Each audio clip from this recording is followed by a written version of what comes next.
अभिनंदन। बहुत प्रसन्नता है कि आप बहुत संख्या में थोड़ा वॉल्यूम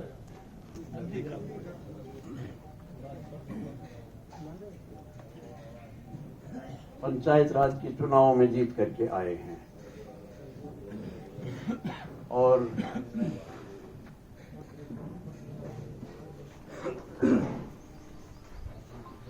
दो साल पूर्व छात्र पुरुषार्थ फाउंडेशन की स्थापना पूज्य तन सिंह जी की जयंती के ऊपर उसी दिन बातचीत हुई थी और इसके बाद में इन लोगों ने काम किया। ये सारी जानकारियां इन लोगों ने आपको दी होगी। इनको ये काम सौंपा गया था कि समाज की ओर से सौंपा हुआ काम समझे आप। यहाँ आप कोई पदाधिकारी नहीं हैं, आपके पास दायित्व है, केवल कर्तव्य निभाने वाले लोग हैं। और बड़ी कर्मठता से इन्होंने राजस्थान के बहुत बड़े हिस्से में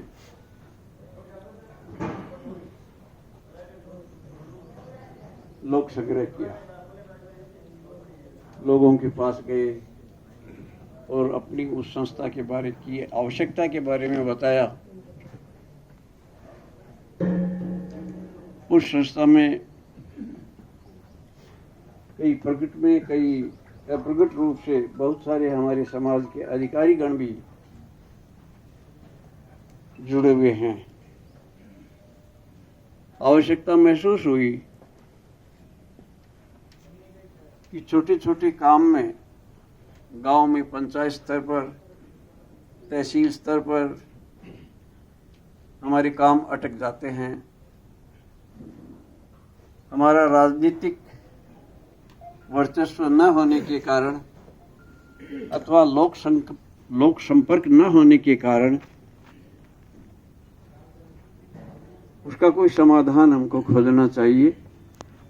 इन लोगों ने खोजा, प्रयत्न किए। भिलाड़ा का कोई एसडीएम है और उसके पास आपका काम है, वो हो नहीं पा रहा है क्योंकि जानकारी नहीं है। तो जोधपुर में जो एसडीएम है उसको ये काम दिया गया, जो वहां संपर्क करके अपने लोगों की मदद करे। और वो मुझे बताते रहे बहुत सारे काम ऐसे होने शुरू हुए और वही प्रगति है। व्यवहारिक रूप से हम काम करने की ठाने और काम करते हुए प्रकट हो जाए, वो हमारी सफलता है।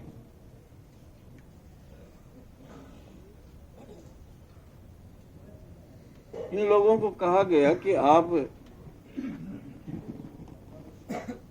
कोई सरपंच बनने की कोशिश मत करना, वो हमारे समाज के दूसरे बंधु हैं। वार्ड मेंबर बनने की कोशिश मत करना। फिर भी अंदर छिपी हुई हमारी महत्वाकांक्षाएं हैं। कुछ लोग उधर गए हैं, सफल भी हुए हैं और असफल भी हुए हैं। लेकिन इसकी आवश्यकता है परस्पर हमारे संबंधों की जागृति की आवश्यकता है। और इसी तरह से राजनीति में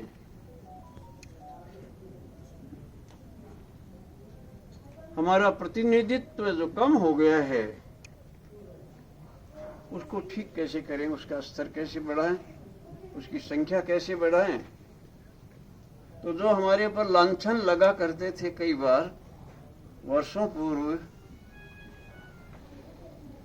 कि राजपूत वोट देते नहीं हैं, महिलाएं तो बिल्कुल देते ही नहीं हैं, और यदि ये देते हैं तो ठाकुर साहब खड़ा हुआ है तो भाई साहब पटक ले, और भाई साहब खड़ा हुआ है तो भाई भी मोको ठहरो लगाई दे।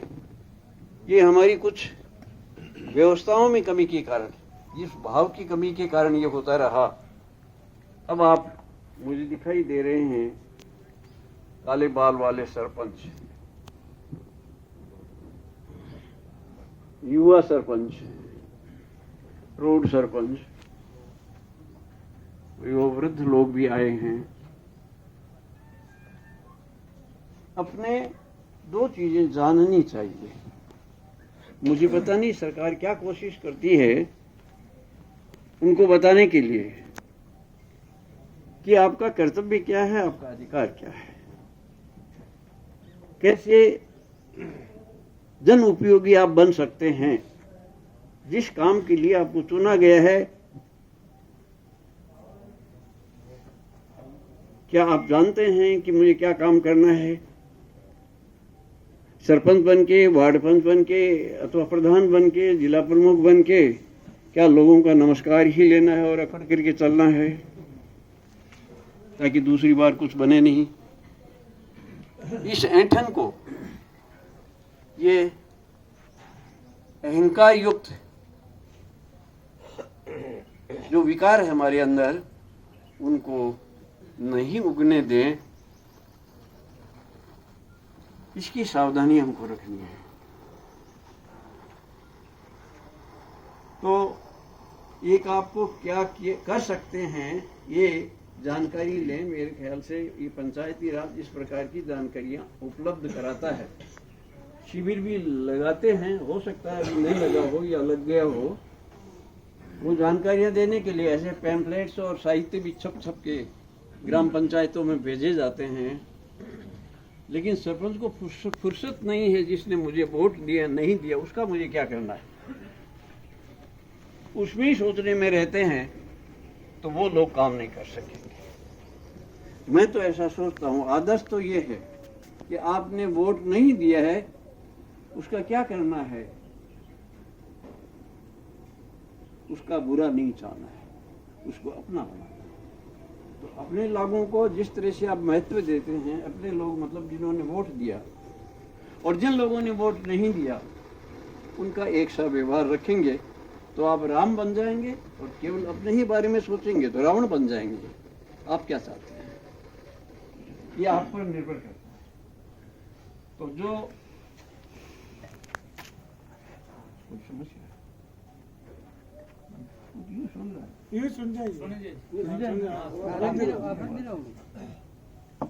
बिजली बदली गई भाई, बिजली गई थी।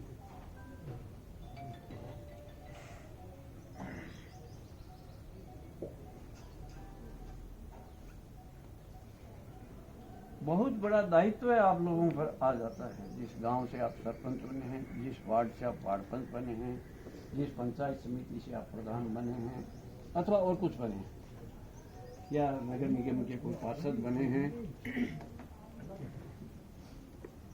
उसके प्रति जो दायित्व का, कर्तव्य का निर्वहन करेगा, वही राम बन सकेगा। हम सब राम तो बनना चाहते हैं, लेकिन राम ने जो अपने जीवन में दुख भोगे, जो उनको त्याग करना पड़ा, अपनी पत्नी तक का त्याग करना पड़ा,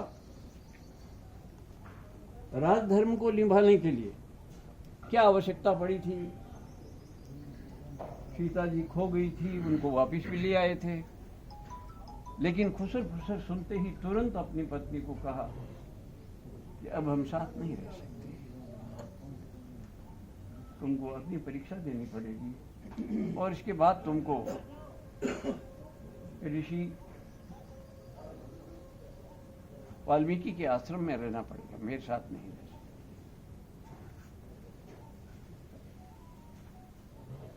और कुछ लोग कहते हैं कि ये सब बनी बनाई योजना थी पहले से।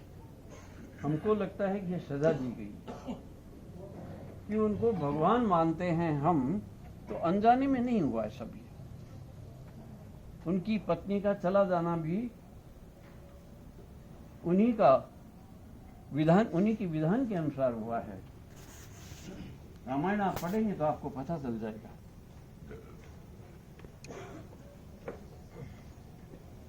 वो आदर्श, और दूसरी तरफ भगवान कृष्ण, वो हमारे आदर्श है।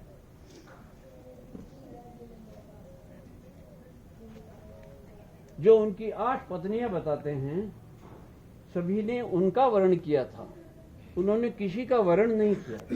तो आप कहेंगे अपहरण तो किया था। अपहरण भी उस युवती की इच्छा के अनुसार किया था, उसके साथ अन्याय हो रहा है इसलिए किया था। तो वो जो आदर्श हैं हमारे, उनके अनुसार हम कैसे चल सकते हैं। आप लोग सभी ईश्वर के प्रति आस्था रखने वाले हैं, चाहे हम ईश्वर को नहीं जानते। गीता में भगवान ने तो कहा है कि हर प्राणी के हृदय में मैं विराजमान हूं। तो ईश्वर कहाँ ढूंढने की आवश्यकता है, मंदिर में जाने की आवश्यकता भी नहीं है। वो मंदिर तो आपके गांव के किसी पैसा देने वाले ने पैसा दिया है, किसी मूर्तिकार ने अथवा मंदिर बनाने वाले जो लोग हैं उन लोगों ने बनाया है। और साक्षात मूर्ति तो ये बैठी है, हमारा परिवार बैठा है। तो भगवान के बाद यदि किसी का नंबर आता है तो माँ की आज्ञाओं का पालन करना ईश्वर की आज्ञा का पालन करना है। इसी तरह से क्रम बना हुआ है, माँ के बाद में पिता, पिता के बाद में गुरु। इनकी आज्ञाओं का पालन करा, उनको भगवान का दर्जा दे करके हम उनकी भी पूजा करते हैं। लेकिन ये सब प्रतीकात्मक है। आपके अंदर भगवान बैठा है, उसकी पूजा कौन करेगा? जो मंदिर भगवान ने बना करके तुमको सौंपा है अथवा भगवान उस मंदिर में विराजमान हैं, उसको भूल जाना ये बहुत बड़ा पाप है। भगवान ने हमको इस संसार में क्यों भेजा है, इस बात को जानना बहुत आवश्यक है। हम बहुत सारे लोग नहीं जानते हैं। शास्त्र हमको सारा ज्ञान देते हैं। गीता कहती है कि जो भगवान को प्राप्त करना चाहता है उसको जंगल में जाने की आवश्यकता नहीं है। राम तो परिस्थिति वश गए थे जंगल में। हमको अपने परिवार के साथ रह करके अपने दायित्वों को निभाते हुए पिता और पुत्र का क्या दायित्व है, पिता को क्या करना चाहिए, पुत्र को क्या करना चाहिए, जो इनको भूल जाता है वो भगवान को याद ही नहीं रख सकता। गुरु की आज्ञा का पालन जो नहीं करता वो भगवान की आज्ञा का पालन क्या कर सकता है।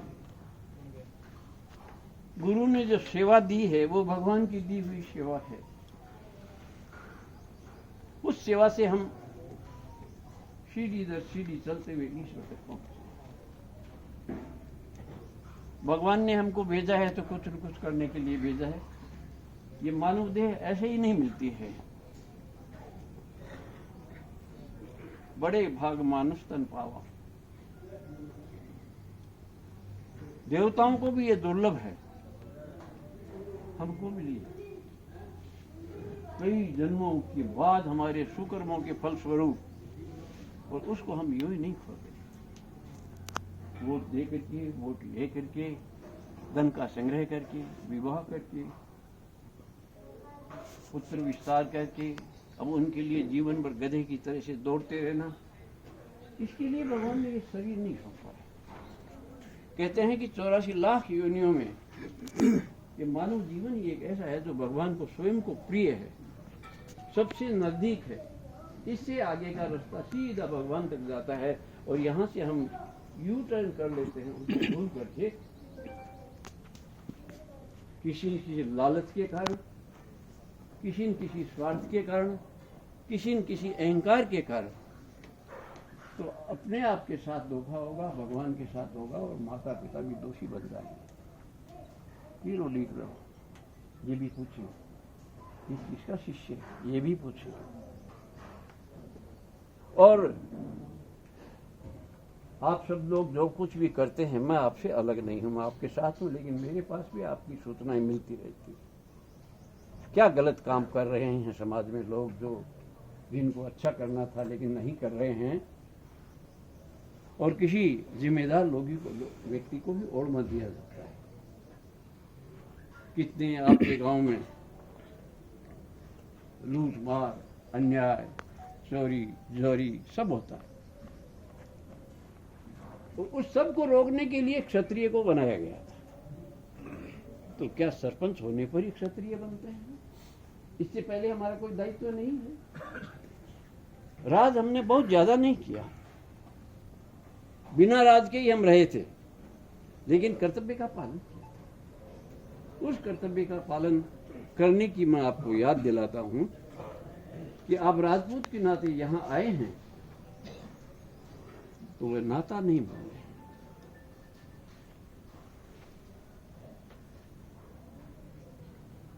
आपके अड़ोस पड़ोस में जो भी बुरा होता है, ये सारी जिम्मेदारी आपकी है, यदि आप कुछ बने हुए हैं तो, और यदि नहीं बने तो भी उसको नहीं भूलें। दिल से चाहता हूं कि जो आपको सफलता मिली है वो फिर मिले, लेकिन आपकी सफलता के पीछे बहुत लोगों का ऋण है। इस धरती पर आप ना आते, भगवान भेजते ही नहीं, तो कैसे करते आप, कहां से सरपंच बनते? तो भगवान का हमारे ऊपर ऋण है। जिस माँ के गर्भ से हम इस धरती पर आए, जिस पिता का बीज से हम यहाँ आए, वो यदि हम भूल जाते हैं, वो रात भूल जाते हैं, वो जात भूल जाते हैं। मैं कोई पढ़ाने के लिए नहीं नहीं आया हूं, लेकिन मेरा दायित्व है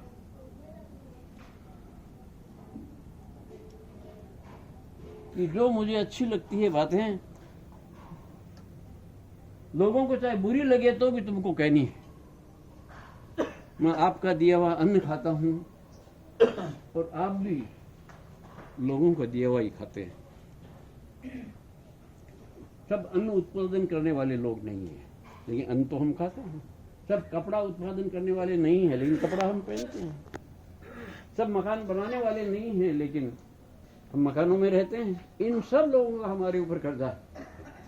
इंसान होने के नाते जो इन बातों को नहीं समझता, तब हम कहेंगे आपसे तो पशु पक्षी ही अच्छे हैं। जो उनको दाना देता है उसके प्रति वो कृतज्ञ होते हैं। आप मकान बना के रहते हैं, ये कोई बहुत बड़ा काम नहीं है। आपने तो मंजिला मकान बना लिया, तो अपनी हैसियत के अनुसार कुत्ता भी जमीन खोद के उसके घूरी में घुस जाता है, चूहा भी घुस जाता है, शेर भी घुस जाता है। सभी लोग रहते हैं अपनी अपनी, और कुछ नहीं मिलता, दीवार के पास में जाके बैठ जाते हैं। वो अपने दायित्व को न समझते हुए भी सबका निर्वहन कर रहे हैं। पेड़ उनको छाया देते हैं। जिस पेड़ को हम उसकी शाखाओं को काट लेते हैं, लेकिन वो हमको फल देता है, छाया देता है। हम इंसान हैं, तो इनसे अधिक इन सब की रक्षा करना, पेड़ों की रक्षा करना, पशु पक्षियों के प्रति निर्दयता न बरतना, और मानवीय जीवन का पतन न होने देना, अपने अंदर बैठे हुए भगवान को सदैव याद रखना। याद वही रखेगा, वही रख सकेगा जो केवल किसी एक दिशा में बढ़ गया है, एक पुरुषार्थ को करता है, दूसरे पुरुषार्थ पर ध्यान भी नहीं देता है। कोई पैसे में उलझ गया है, कोई मकानों में उलझ गया है, कोई ठेकेदारी में उलझ गया है, कोई राज सत्ता में उलझ गया, और भी तो बहुत काम है, वो कौन करेगा? ये सारे काम करते हुए ये जिम्मेदारी जो आपको मिली है उसको आप करते रहें। छात्र पुरुषार्थ फाउंडेशन इसीलिए बना था कि वो हमारी पुरुषार्थ क्या है ये बताएं। धर्म, अर्थ, काम, मोक्ष, हमारी कामनाओं की पूर्ति कैसे करें, हम अर्थ का उपार्जन कैसे करें, हम धर्म का पालन कैसे करें, और हमारा मोक्ष कैसे है। जो मोक्ष की नहीं सोचता, जो धर्म का पालन करने की नहीं सोचता, जो अपने पुत्रों के बारे में नहीं सोचता, जो अपने दायित्वों के बारे में नहीं सोचता, उसको भगवान आशीर्वाद नहीं दे। और इसीलिए भगवान ने कहा है कि मेरा स्मरण कर और युद्ध कर। युद्ध हम कर रहे हैं, संगतों में जी रहे हैं, केवल राजपूत ही नहीं, सभी दुनिया के सारे लोग कर रहे हैं, सारे प्राणी युद्ध कर रहे हैं। लेकिन भगवान को याद करने की बात केवल मनुष्य को कही है, अर्जुन को कही है। तस्मात् उत्तिष्ठ कौन्तेय युद्धाय कृत निश्चय है। इसलिए निश्चय करके खड़ा हो जाओ और युद्ध कर, ये अर्जुन को आदेश था। और उसके साथ साथ कहा था, हतो वा प्राप्स्यसि स्वर्गम जित्वा वा मोक्षसि महीम तस्मात् उत्तिष्ठ कौन्तेय युद्धाय कृत निश्चय है। हमने कभी सिर की परवाह नहीं की, त्याग करते हुए हमको कोई परवाह नहीं रही है। वो इतिहास है हमारा, उनकी संतान हैं हम बुरे कैसे हो सकते हैं? हम शिक्षा को दोष देते हैं कि शिक्षा ऐसी हो गई, हम कहते हैं ये जमाना ही ऐसा आ गया है। ये बात सही नहीं लगती। जमाना कभी अच्छा नहीं था। जो अपहरण आज हो रहे हैं त्रेता में हुआ है, आपने सब सीरियल में देखा होगा। अन्याय पहले भी होता था, अब भी हो रहा है। पहले कम होता था, अब ज्यादा हो रहा है। इसीलिए कहते हैं कि धर्म की 4 पांव हैं, 4 चरण हैं। उन चारों चरणों पर धर्म खड़ा रहता है। और अब एक ही वह धर्म नाम की चीज तो रह गई, लेकिन एक पांव पर खड़ी है, वो है स्वार्थ पर, वो है अधर्म पर, वो अपने लिए जीने पर। उससे मन हटा करके ये चीजों का बोध अपने आप कराएगा भगवान, यदि हम भगवान का स्मरण करेंगे तो। मैं ऐसा सोचता हूँ, आप सब भले लोग हैं, भला ही काम करेंगे, लेकिन उलझ मत जाना। उलझने के भूत आपके पास में माया आएगी पकड़ने के लिए। एक तरफ भगवान है, एक तरफ माया है, आप बीच में खड़े हैं। कभी कभी सोचेंगे कि भगवान का रास्ता मिल जाता तो अच्छा रहता। इतने में माया कहती है, क्यों भोपाल में पढ़ता, आओ मेरे पास, मैं तुमको सब कुछ दे दूँ, क्या पड़ा उस लफड़े। इस तरह से वो फंसा रहता है, निर्णय नहीं कर पाता। अंत तक वो निर्णय अंत तक नहीं करता है तो हम गलत ही गलत काम करेंगे। तो गीता के 18वें अध्याय में भगवान ने कहा, सर्वात्मना मेरे समर्पण करो। ये आप और हम तो नहीं कह सकते, भगवान कह सकता है, जिसका अर्जुन के प्रति इतना प्रेम था। और मैंने अनुभव किया है कि भगवान का बहुत प्यार है, इस जाति के प्रति बहुत बड़ा प्यार है। इसको जाति को बहुत चाहता है, क्योंकि त्याग के रिश्ते इसी में बने हैं।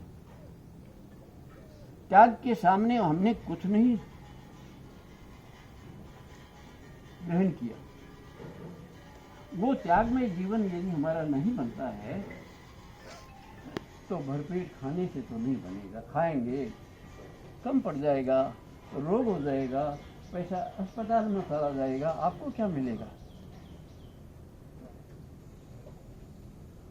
नहीं मिलेगा, न राम मिलेगा और ये न दुनिया मिलेगी।